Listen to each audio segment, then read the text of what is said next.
In the furnace of Mesopotamia, a land of rivers and dust, there rose a people whose very name became a byword for terror.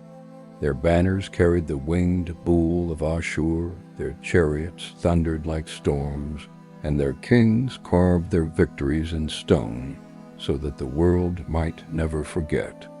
The Assyrians were not just conquerors, they were architects of empire.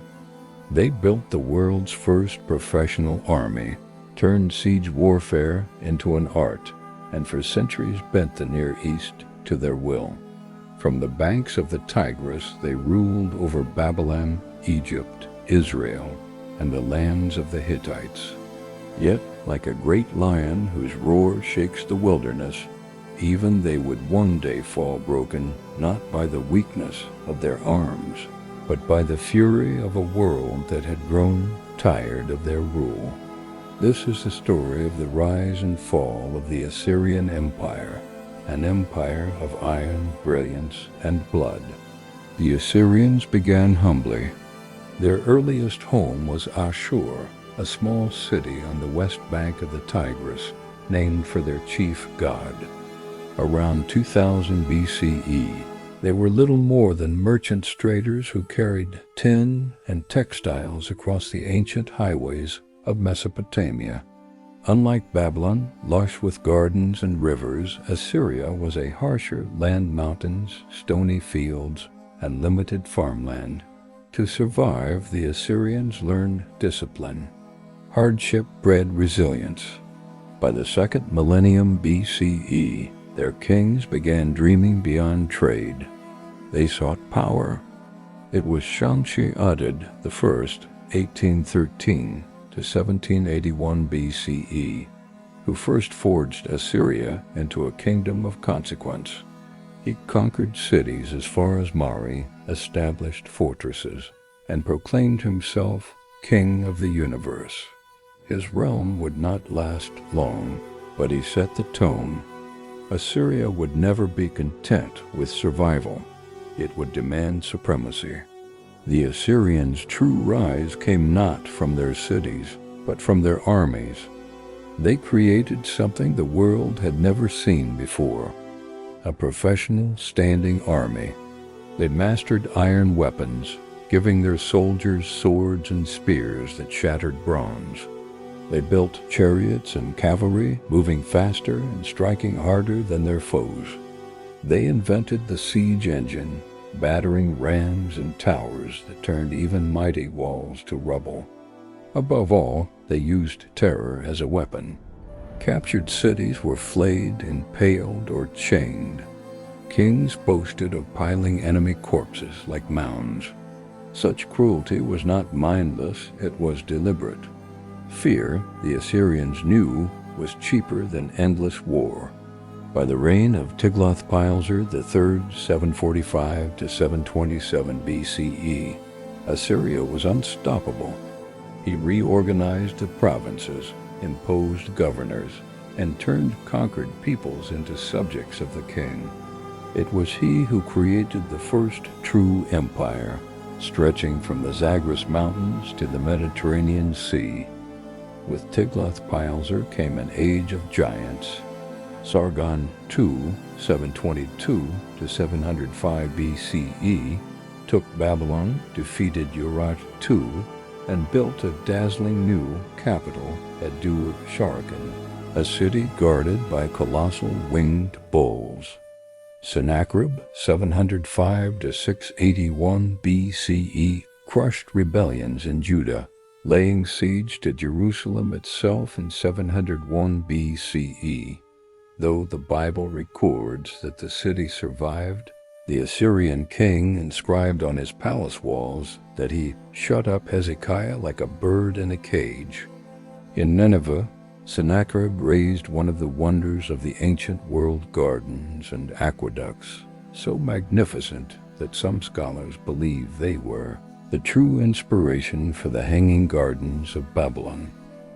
But Sennacherib's glory was matched by tragedy. In 681 BCE, he was murdered, perhaps by his own sons, inside a temple of Nineveh.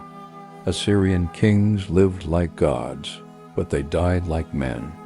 The last great king was Ashurbanipal, 668 to 627 BCE, warrior and scholar alike.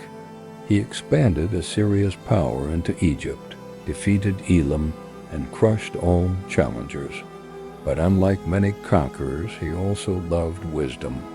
In Nineveh, Ashurbanipal created the first great library of the ancient world, gathering tablets of myth, law, and science. Among its treasures was the Epic of Gilgamesh, which would have been lost to history without his obsession. Under him, Assyria was the unrivaled master of the Near East. From the Nile to the mountains of Persia, from the Gulf to Anatolia, the world trembled beneath the winged bulls of Ashur. Yet, empires built on fear rest on fragile foundations. After Ashurbanipal's death, rebellion spread like wildfire. The Babylonians rose in revolt, joined by the Medes from the east and the Scythians from the steppe. Enemies long divided, now united in their hatred of Assyria. In 612 BCE, Nineveh itself was besieged. For 3 months, the greatest city of its age held out, until the walls were breached. Babylonian chronicles tell us the city burned so fiercely that the Tigris turned red with blood. The palaces of Sennacherib and Ashurbanipal crumbled to ash. By 609 BCE, the last Assyrian king, Ashur-uballit II, made a final stand at Haran. It was hopeless. The empire that had once ruled the world was no more. The Assyrian heartland was left desolate. Cities like Nineveh and Ashur lay in ruins, abandoned for centuries. To later peoples, the Assyrians became almost myth giants of cruelty, swallowed by the earth. Though the Assyrians vanished, their legacy endured. They gave the world the model of the imperial state provinces, governors, tribute, and roads, the techniques of siege warfare, and the concept of a permanent military, the preservation of Mesopotamian culture through Ashurbanipal's library. Their fall also gave rise to others, the Neo-Babylonian Empire, which would flourish briefly before yielding to Persia. But the memory of Assyria lingered. In the Bible, prophets remembered them as the rod of God's anger, a scourge set upon the nations. To historians, they became the prototype of empire itself. The story of Assyria is the story of power at its most absolute. Born from hardship, they rose by discipline, innovation, and ruthlessness. For centuries, no kingdom could stand against them, but they ruled with an iron fist, and when their grip faltered, the world crushed them with vengeance.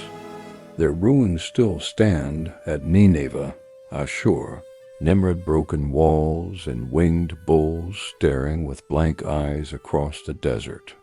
They whisper of a truth as old as history itself, that empires rise in fire, shine in glory, and fall into dust.